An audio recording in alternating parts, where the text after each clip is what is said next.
ఓం శాంతి 22/1/2026 మధురమైన పిల్లలు, చదువు మరియు దైవీ క్యారెక్టర్ల రిజిస్టర్ను పెట్టుకోండి. నా ద్వారా ఎటువంటి పొరపాటైతే జరగలేదు కదా అని రోజూ చెక్ చేసుకోండి. ప్రశ్న: పిల్లలైన మీరు ఏ పురుషార్థం ద్వారా రాజ్య తిలకాన్ని ప్రాప్తి చేసుకోగలరు? జవాబు: 1. సదా ఆజ్ఞాకారులుగా ఉండే పురుషార్థం చేయండి. సంగమయుగంలో ఆజ్ఞాకారులు అన్న తిలకాన్ని పెట్టుకున్నట్లయితే రాజ్య తిలకం లభిస్తుంది. అవిశ్వాస పాత్రులు అనగా ఆజ్ఞను పాటించని వారు రాజ్య తిలకాన్ని ప్రాప్తి చేసుకోలేరు. 2. ఏ వ్యాధిని సర్జన్ నుండి దాచిపెట్టకండి. దాచిపెట్టినట్లయితే పదవి తక్కువైపోతుంది. తండ్రి వలె ప్రేమసాగర్లుగా అయినట్లయితే రాజ్య తిలకం లభిస్తుంది. ఓం శాంతి. ఆత్మిక తండ్రి ఆత్మిక పిల్లలకు అర్థం చేయిస్తున్నారు.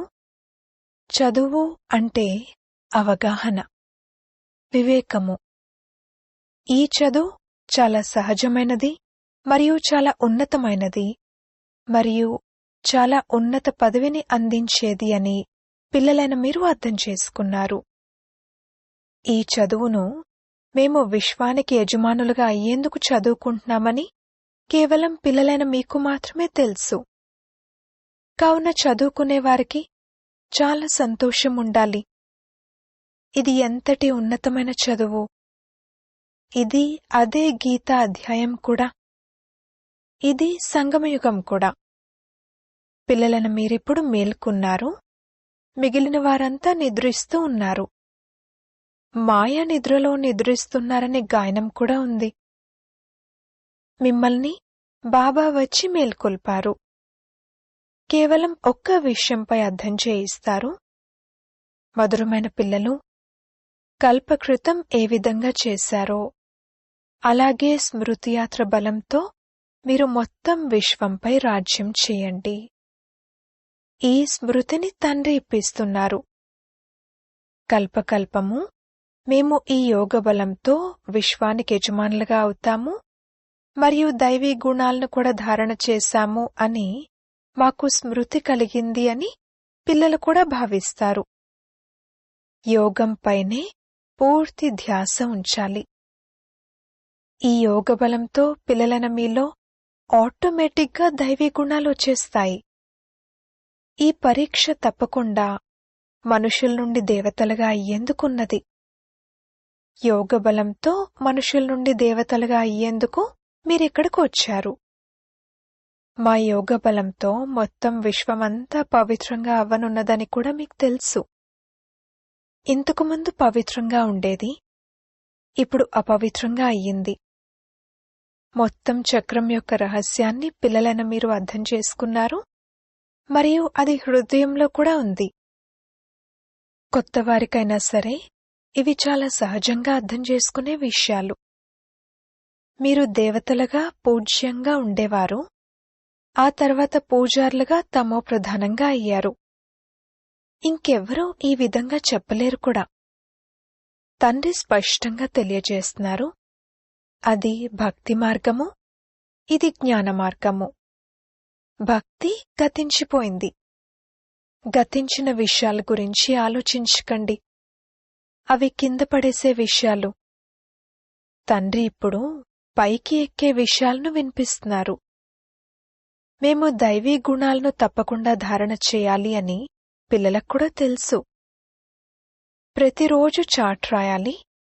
మేము ఎంత సమయం స్మృతిలో ఉంటున్నాము, మా ద్వారా ఏ ఏ పొరపాట్లు జరిగాయి అని. పొరపాటు చేస్తే గట్టి దెబ్బ కూడా పడుతుంది. ఆ చదువులో కూడా క్యారెక్టర్లు చూడటం జరుగుతుంది. ఇక్కడ కూడా క్యారెక్టర్లు చూడటం జరుగుతుంది.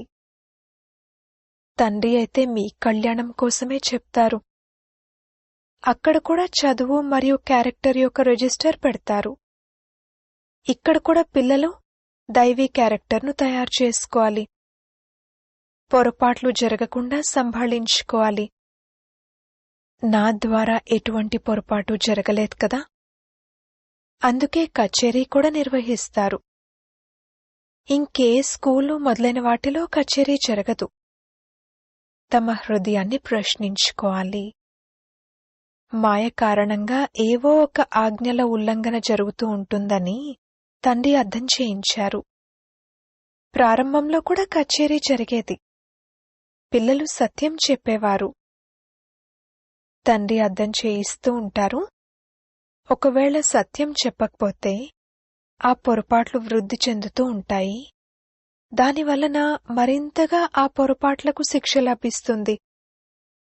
చేసిన పొరపాటు గురించి చెప్పకపోతే ఆజ్ఞను ఉల్లంఘించిన వారు అనే ముద్ర పడిపోతుంది. అప్పుడిక రాజ్యతిలకం లభించదు. ఆజ్ఞను పాటించకపోతే అవిశ్వాసపాత్రులుగా అయితే రాజ్యాన్ని పొందలేరు. సర్జన్ రకరకాలుగా అర్థం చేయిస్తూ ఉంటారు. సర్జన్ నుండి ఒకవేళ అనారోగ్యాన్ని దాచిపెట్టినట్లయితే పదవి కూడా తక్కువైపోతుంది.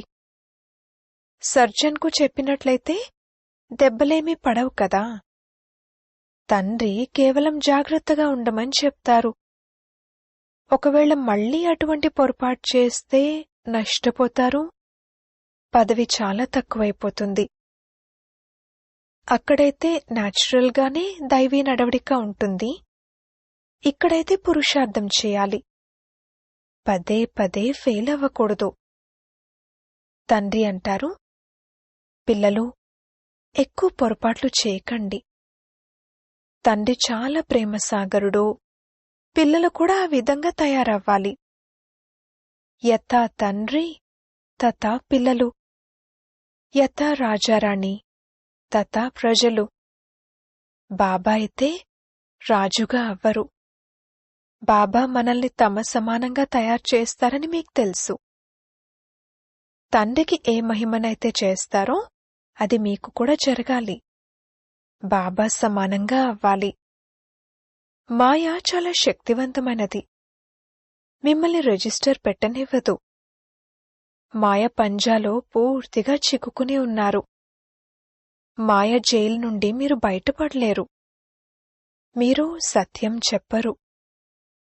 తండ్రి అంటారు, స్మృతి చాట్ను యాక్యురేట్గా పెట్టండి. ఉదయాన్నే లేచి బాబాను స్మృతి చేయండి. తండ్రి మహిమనే చేయండి.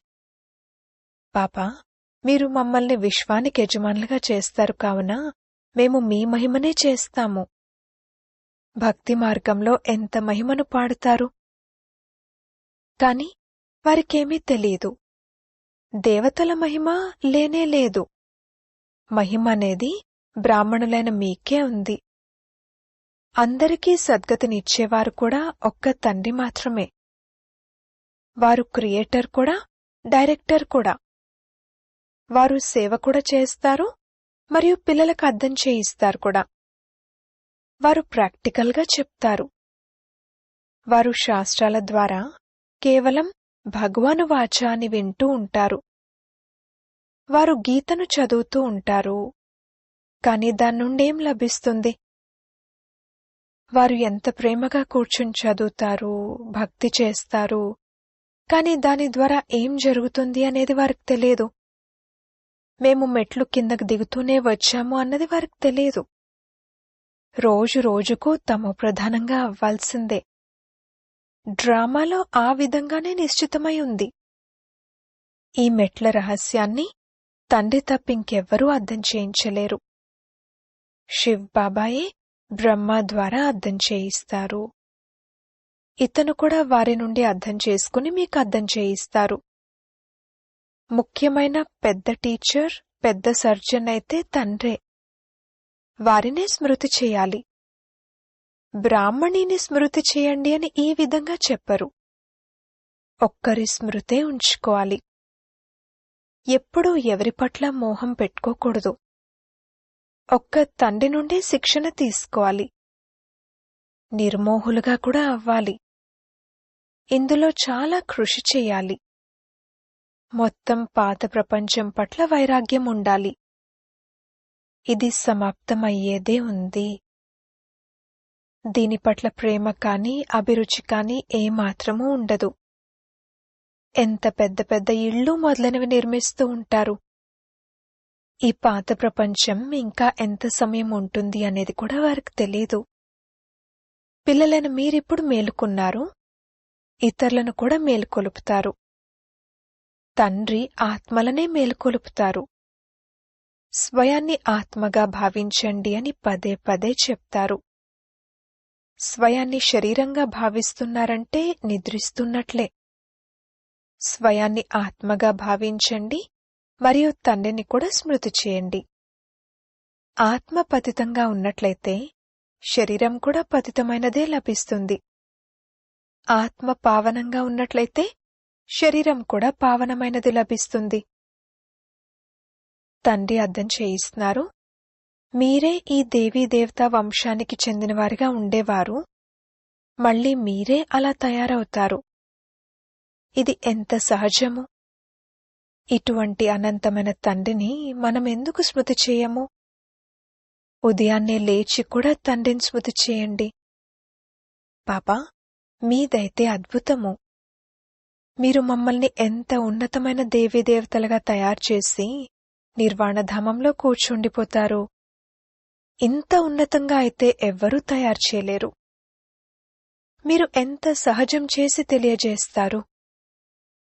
తండ్రి అంటారు, ఎంత సమయం లభిస్తే అంతా కార్యవ్యవహారాలు చేసుకుంటూ కూడా తండ్రిని స్మృతి చేయవచ్చు. స్మృతియే మీ నావను తీరానికి చేర్చేటువంటిది, అనగా కలియుగం నుండి ఆవలి తీరానికి, అనగా శివాలయంలోకి తీసుకువెళ్లేది. శివాలయాన్ని కూడా స్మృతి చేయాలి.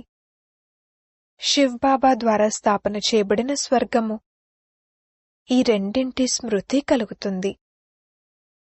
శివ్బాబాను స్మృతి చేయడం ద్వారా మనం స్వర్గానికి యజమానులుగా అవుతాము. ఈ చదువు ఉన్నదే కొత్త ప్రపంచం కోసం. తండ్రి కూడా కొత్త ప్రపంచాన్ని స్థాపన చేయడానికి వస్తారు. తప్పకుండా తండ్రి వచ్చి ఏదో ఒక కర్తవ్యాన్ని చేస్తారు కదా. నేను డ్రామా ప్లాన్ అనుసారంగా పాత్రను అభినయిస్తున్నాను అన్నది మీరు చూస్తున్నారు కూడా. పిల్లలైన మీకు 5000 సంవత్సరాల క్రితం యొక్క స్మృతి యాత్రను మరియు ఆది మధ్యాంతాల రహస్యాన్ని తెలియజేస్తాను. ప్రతి 5000 సంవత్సరాల తర్వాత బాబా మన సమ్ముఖంలోకి వస్తారని మీకు తెలుసు. ఆత్మే మాట్లాడుతుంది, శరీరం మాట్లాడదు. తండ్రి పిల్లలకు శిక్షణ ఇస్తారు, ఆత్మనే పవిత్రంగా తయారు చేసుకోవాలి. ఆత్మ ఒక్కసారి మాత్రమే పవిత్రంగా అవ్వాల్సి ఉంటుంది. బాబా అంటారు, నేను మిమ్మల్ని అనేకసార్లు చదివించాను, మళ్లీ కూడా చదివిస్తాను. ఈ విధంగా సన్యాసులెవ్వరూ అనలేరు. తండ్రే అంటారు, పిల్లలు, నేను డ్రామా ప్లాన్ అనుసారంగా చదివించడానికి వచ్చాను. మళ్లీ 5000 సంవత్సరాల తర్వాత ఇలాగే వచ్చి చదివిస్తాను.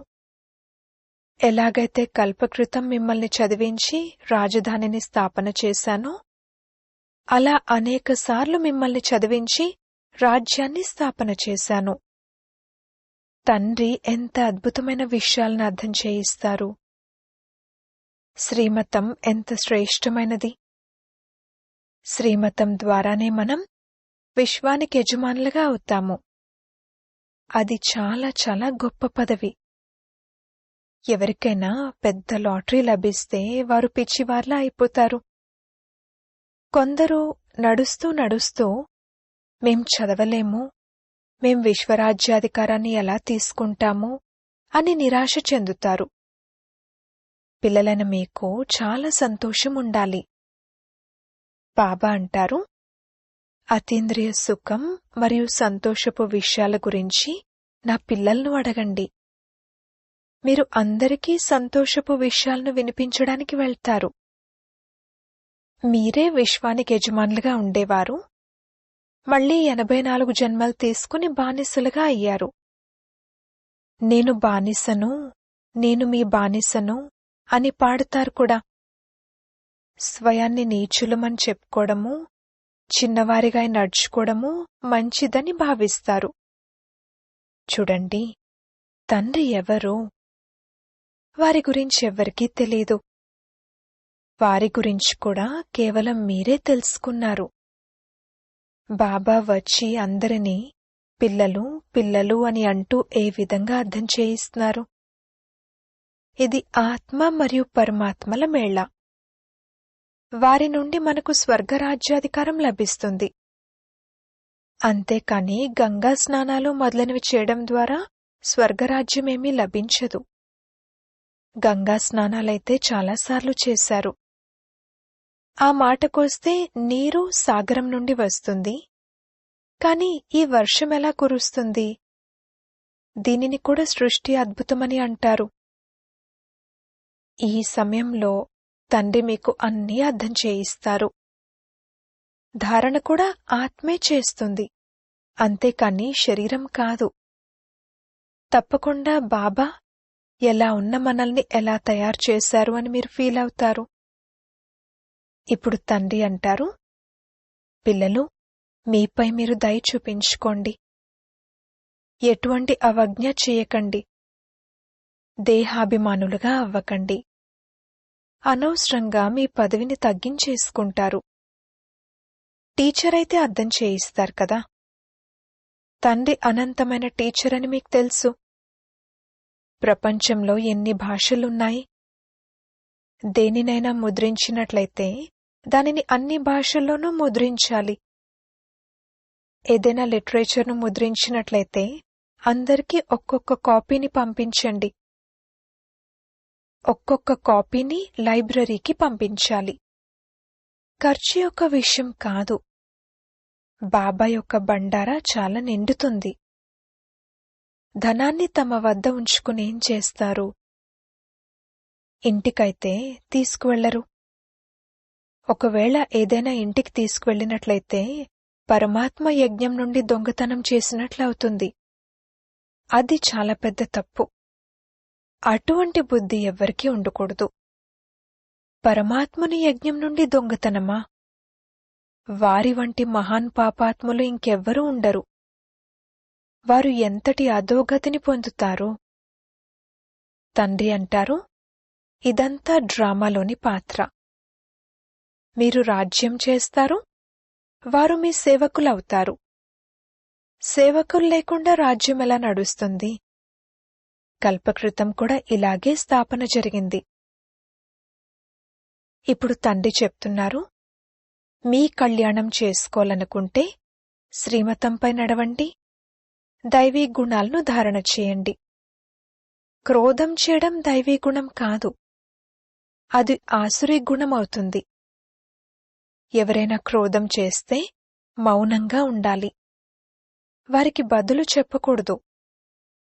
ప్రతి ఒక్కరి నడవడిక ద్వారా అర్థం చేసుకోవచ్చు, అవగుణాలైతే అందరిలోనూ ఉన్నాయి. ఎవరైనా క్రోధం చేస్తే వారి ముఖం రాగి వలె అయిపోతుంది. నోటి నుండి బాంబులు వేస్తారు. స్వయాన్నే నష్టపరుచుకుంటారు. వారి పదవి భ్రష్టమైపోతుంది. వివేకం ఉండాలి. తండ్రి అంటారు, ఏదైనా పాపకర్మ చేసినట్లయితే దాన్ని రాయండి. బాబాకు తెలియజేసినట్లయితే క్షమాపణ లభిస్తుంది. భారం తేలికవుతుంది. జన్మ జన్మాంతరాలుగా మీరు వికారాల్లోకి వెళ్తూ ఉన్నారు. ఈ సమయంలో మీరు ఏదైనా పాపకర్మ చేసినట్లయితే అది 100 రెట్లు అవుతుంది. తండ్రి ఎదురుగా తప్పు చేసినట్లయితే 100 రెట్లు శిక్ష పడుతుంది. ఒకవేళ చేసి చెప్పకపోతే అది మరింత వృద్ధి చెందుతుంది. తండ్రి అయితే అర్థం చేయిస్తారు, స్వయాన్ని నష్టపరుచుకోకండి. తండ్రి పిల్లల బుద్ధిని మంచిగా చేయడానికి వచ్చారు. వారు ఎటువంటి పదవిని పొందుతారు అనేది తండ్రికి తెలుసు. అది కూడా 21 జన్మల విషయము. ఎవరైతే సర్వీసబుల్ పిల్లలుంటారో వారి స్వభావం చాలా మధురంగా ఉండాలి. బాబా, ఈ పొరపాటు జరిగింది అని కొందరు వెంటనే బాబాకు చెప్తారు. బాబా సంతోషిస్తారు. భగవంతుడు సంతోషిస్తే ఇంకేం కావాలి? వీరైతే తండ్రి, టీచర్, గురు ముగ్గురు కూడా. లేదు అంటే ముగ్గురు అసంతుష్టమవుతారు. అచ్చా, మధురాతి మధురమైన సిక్కిలదే పిల్లలకు మాతాపిత బాప్దాదాల ప్రియ స్మృతులు మరియు గుడ్ మార్నింగ్. ఆత్మిక పిల్లలకు ఆత్మిక తండ్రి నమస్తే. ధారణ కొరకు ముఖ్య సారము. మొదటి పాయింట్, శ్రీమతంపై నడుస్తూ తమ బుద్ధిని మంచిగా ఉంచుకోవాలి. ఎటువంటి అవజ్ఞను చేయకూడదు. క్రోధంలోకి వచ్చి నోటి నుండి బాంబులు రానివ్వకూడదు. మౌనంగా ఉండాలి. రెండవ పాయింట్, హృదయపూర్వకంగా ఒక్క తండ్రి మహిమను చేయాలి. ఈ పాత ప్రపంచం పట్ల ఆసక్తిని లేక ప్రేమను పెట్టుకోకూడదు. అనంతమైన వైరాగులుగా మరియు నిర్మోహులుగా అవ్వాలి. వరదానము. స్మృతి యొక్క ఆధారంతో మాయ యొక్క చెత్త నుండి అతీతంగా ఉండే సదా హర్షిత భవ. ఎటువంటి విషయం ఎదురుగా వచ్చినా కాని దానిని కేవలం బాబాపై వదిలేయండి. హృదయపూర్వకంగా బాబా అని అనండి. అప్పుడిక విషయం సమాప్తమైపోతుంది. ఈ బాబా అన్న పదాన్ని హృదయపూర్వకంగా పలకడమే ఇంద్రజాలము. మాయ మొట్టమొదట బాబానే మరిపింపజేస్తుంది. అందుకే కేవలం ఈ విషయం పట్ల అటెన్షన్ పెట్టినట్లయితే స్వయాన్ని కమల పుష్ప సమానంగా అనుభవం చేసుకుంటారు. స్మృతి ఆధారంతో మాయ యొక్క సమస్యల రూపీ చెత్త నుండి సదా అతీతంగా ఉంటారు. ఎప్పుడూ ఏ విషయంలోనూ అలజడిలోకి రారు. సదా ఒకటే మూడ్ ఉంటుంది, హర్షితంగా ఉండే మూడ్. స్లోగన్.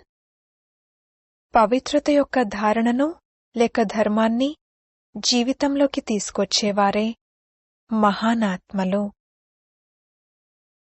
అవ్యక్త ప్రేరణలు.